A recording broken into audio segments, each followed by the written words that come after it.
Assalamu alaikum wa rahmatullahi ta'ala wa barakatuhu. Kamar yadda kuka sani cewa ni ne naku Sharif Umar Mahdi, kuma ina ƙara kawo wayewa da kuma cancanta akan wanda ya kamata a ce kun ba wa ayyukanku, imma daga aikin mallaka, sirrin ibɗali, abin da ya shafi karya sihiri, korar aljanu da dai sauransu insha Allahu, kamar abin da ya shafi aikin tasrifi da dai sauransu insha Allahu.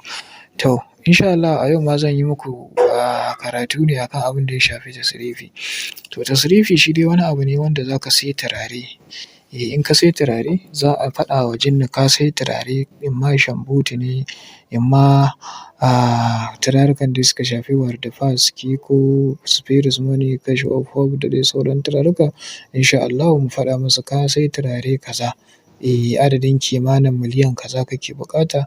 To sai a ɗauki wannan turare a ba su, su kuma su saukar da wannan dukiya a ɗauka a tura maka insha Allah ka yi hidimarka da su insha Allah. Kun san jinni da akwai cika aiki, musamman farin rafani insha Allah, wanda iya turare kawai muke siya a kansa insha Allahu.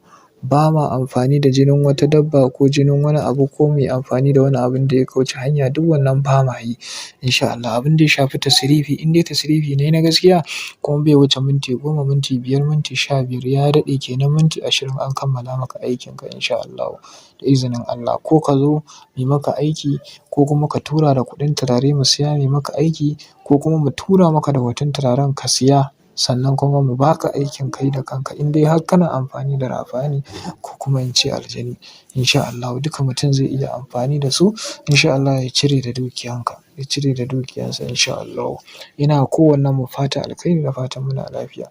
Shi dai wannan aiki na tasrifi aiki ne wanda yake sa ka samu kuɗi nan take.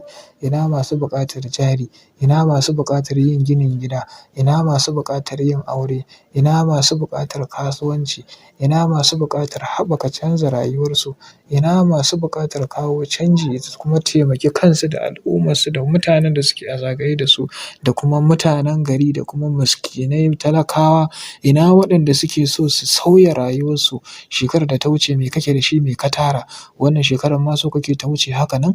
Idan ba ka so haka nan ka yi min magana a WhatsApp. In ka yi magana da wannan layin ka ji ba a amsa ba, sai ka yi ƙoƙari ka yi da wannan layin insha Allah za ka samu amsarka.